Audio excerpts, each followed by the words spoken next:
Hey, it's been a while. It was my ex-husband who approached me.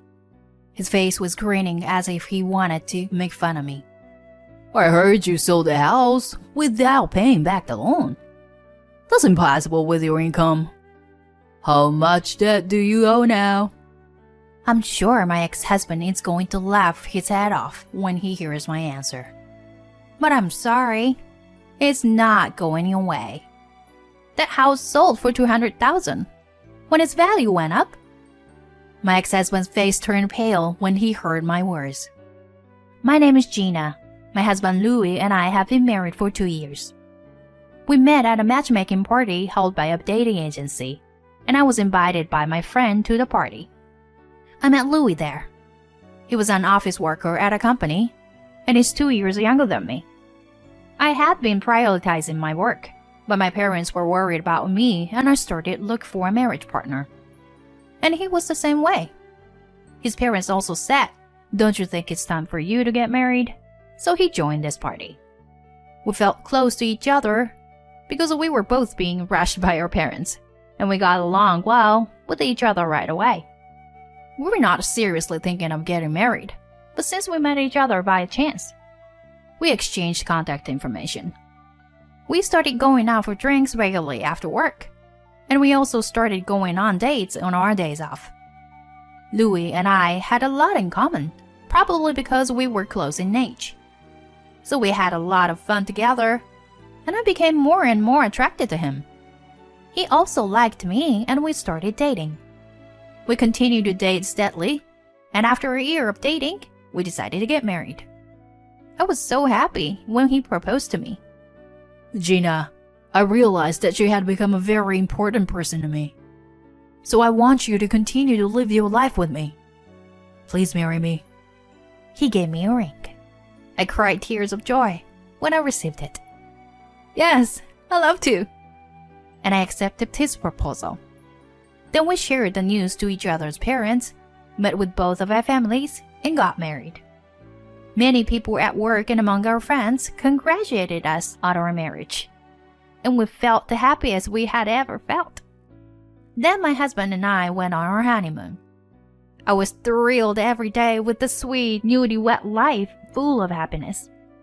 At that time, I was happy just to spend time with my husband in the same house every day. However, this does not mean that I had no complaints at all. My husband did not do any housework. I never cooked a day in my life. So please do everything for me. When I suggested that we learn little by little, he stubbornly refused. Seriously, I can't hold a knife well, and I don't know how to season food well. It will be faster if you do everything. Besides, I have a job and I work too. Our conditions are pretty much the same. It is true that I tend to come home a little earlier than him, but I still come home busy and tired. I wonder how it feels to have all the household chores done for me. I had such a complaint, but still I did not think of divorce. There are many families nowadays where the wife does all the housework, and it is important for a couple to accept each other's good points and bad points. It is impossible to make your partner do everything the way you want. And if that is the case, it will be better to hire a housekeeper or something. So, of course, there were many hard parts, but my husband never complained even if I brought ready-to-eat foods and enjoyed them. I have been doing all the housework by myself since the beginning of our marriage. We went on occasional trips, went out to eat delicious food with a little bit of extravagance, and made many memories. And before I knew it, 2 years had passed in the blink of an eye. Then something even more exciting happened to us. What? You're pregnant? They said 3 months. That's amazing. Gina, does this mean we're gonna be parents too? Yeah, we'll have to think of a name and everything. That's exciting. Oh yeah, maybe we should build a house. A house? Yeah, house for the whole family. What do you think? It's a good idea, right? Sure. We could build a house for the rest of our lives. Yes. Then let's get ready to build the house. Yeah. Oh, that's right. I have a relative who's an architect. Maybe he can give us a discount. That's a good idea. Let's just leave it to him. Okay, I'll call him. I was thrilled to be pregnant and to be building a house for my family to live in. When I told my parents, they were overjoyed, and my father immediately contacted his relatives. My relative, an architect, was willing to do what I asked him to do. I told my husband about it. Oh, that's good. Well, you should take the lead in the project. I raised my eyebrows at his response. What? Aren't we going to decide the floor plan together? No, I don't know much about that. For the time being, I'm okay with it as long as it's spacious and I have my own room. Besides, your relatives should communicate with you if you were going to design the house, right? I'm not good at contracts. I've thought from the beginning of our marriage that my husband has a terrible way of rejecting things he's not used to or that are new to him. He puts everything on me because he can't do it himself. I thought we were going to discuss things together, but now he's forcing me to do everything. Moreover, I'm pregnant, so I want to concentrate on that if possible. However, my husband seemed to be completely leaving everything to me, so I had no choice but to think about the layout of the house on my own. Surprisingly, I enjoyed thinking about the house. As long as I had a spacious room for my husband, everything else was up to me. On the other hand, I could do whatever I wanted, so it was probably a good thing that my husband let it all to me. I discussed with my relatives about the new house, considering the budget and so on. Then, we made a contract and started to build the house. Oh, so the house is finally going to be built. Yes, the baby will be born right around the time the house is completed. All the happy things are happening at once. We made it. All our hard work was worth it. I guess so. You know, my husband didn't do anything. He's acting as if he'd been preparing for it too. I gradually became annoyed at his behavior around this time. My husband did not help me with the housework when I was sick during my pregnancy. So I had my mother come over to help me during my maternity leave. Mom, I'm sorry. I'm causing you trouble. It's okay. I'm a stay-at-home mom, so don't worry about it. Thank you. Thanks to my mother's support, I was able to live through a few pregnancy-related illnesses. But I was quite disillusioned with my husband. I wondered if we would be a good father to our child. These fears grew. Finally, the house was completed. When I saw the completed house, it was very beautiful and stylish.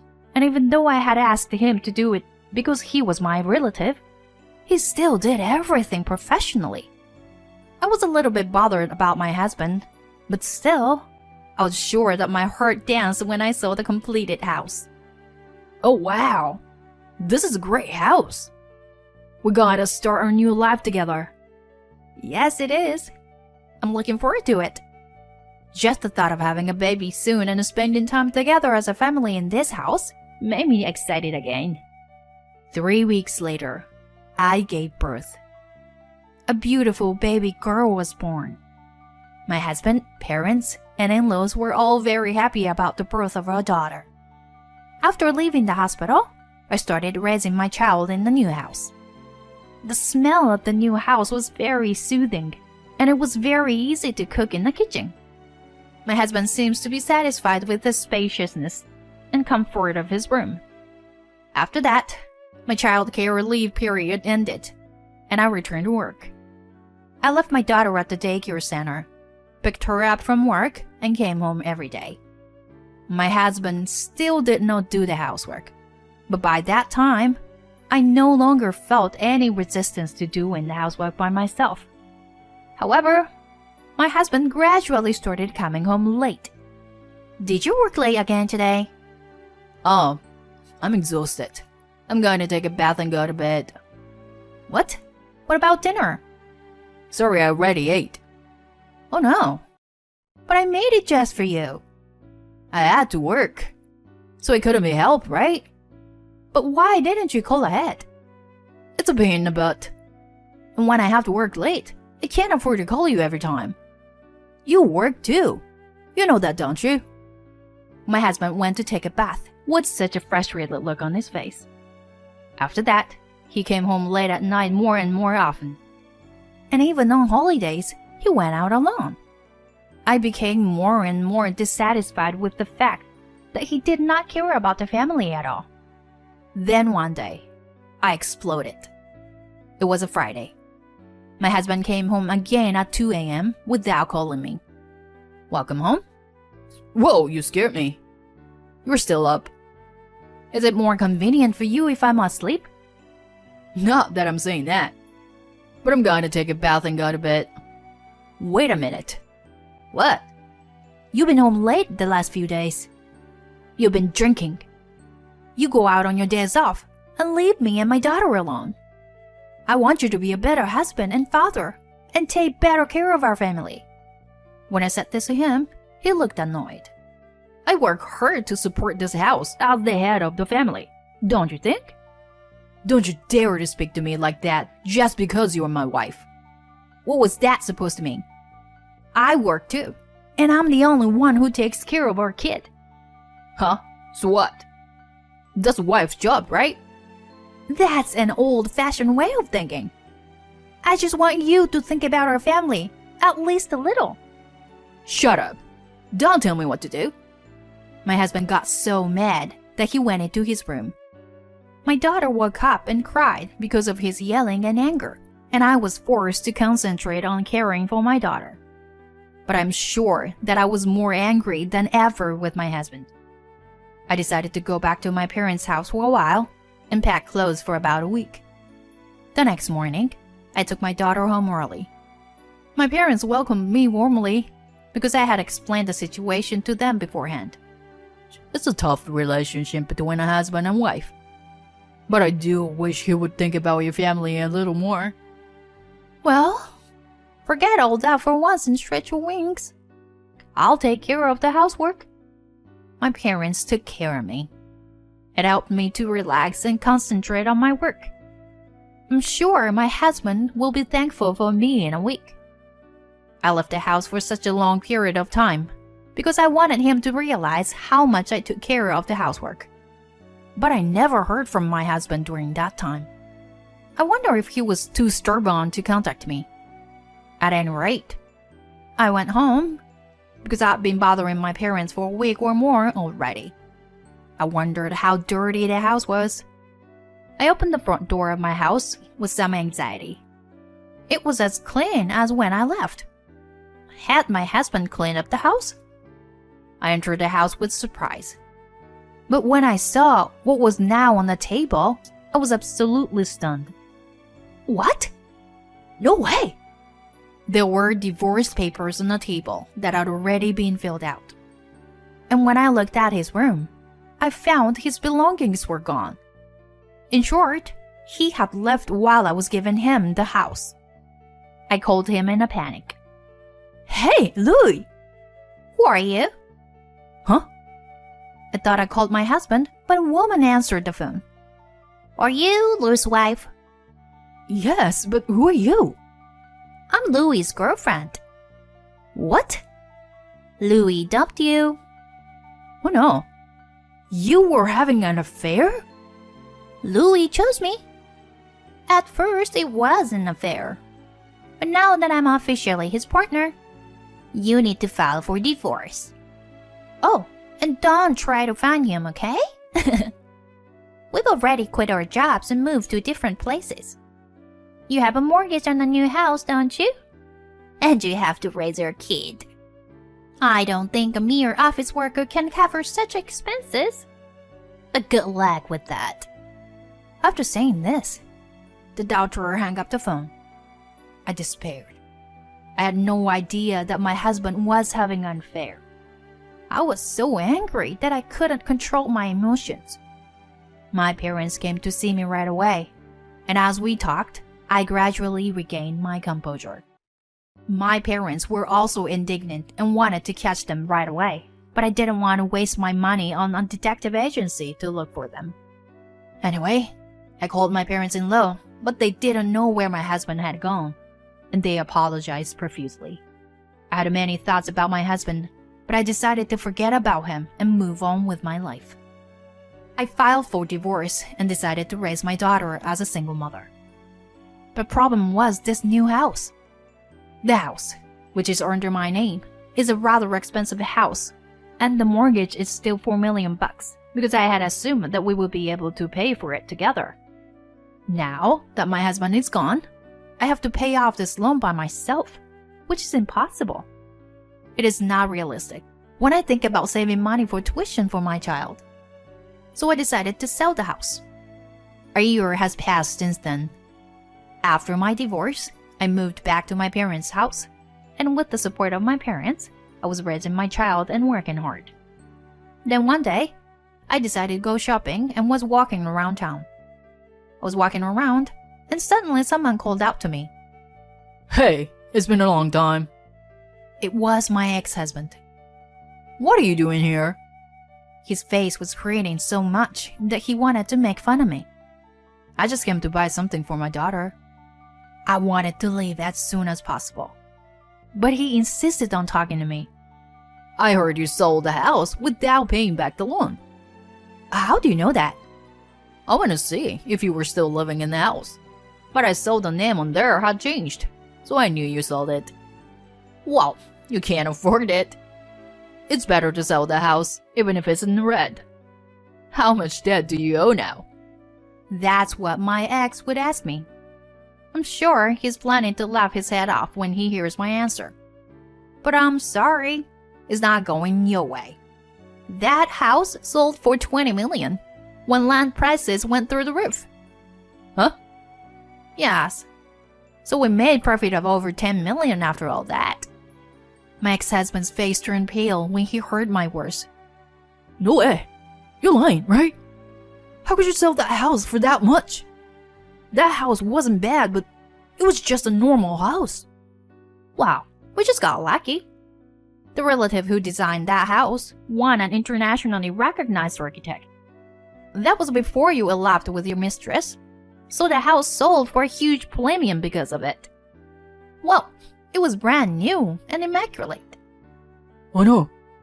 Then give me my share. Half of it's mine. I'm afraid I can't do that. You left a written note with the divorce papers saying there would be no share. I didn't want to give you a dime of my money. Even so, it's still valid. So I don't have to give you the money I got. Then we have nothing more to talk about. Wait a minute. I'm in debt. I tried to make a fortune in the stock market and failed. And the woman I remarried ran away. I'm so stupid. And that's why you decided to ask me for help? You're really good at what you do. But you dumped me. Do you think I would help you with money? But since you showed your face now, I'll charge you alimony and child support for the affair. Hey! If you come any closer to me, you're going to owe me even more money. Is that clear? What? If you don't like it, don't ever come near my family again. I told that to my ex-husband, and he ran away in fright. I don't expect to get any alimony from him anymore, but I'd rather not have him come close to me and cost me money now. So I taught him this so that he would never appear in front of me again. In fact, since then, my ex-husband has stopped showing up at all. Well, maybe he is so much in debt that he doesn't have any time to pay the bills. But I am already happy and prosperous enough without him, and I don't want to get involved with him anymore. I am going to live happily with my daughter who is growing up, and my parents, and I am going to do my best in my work every day.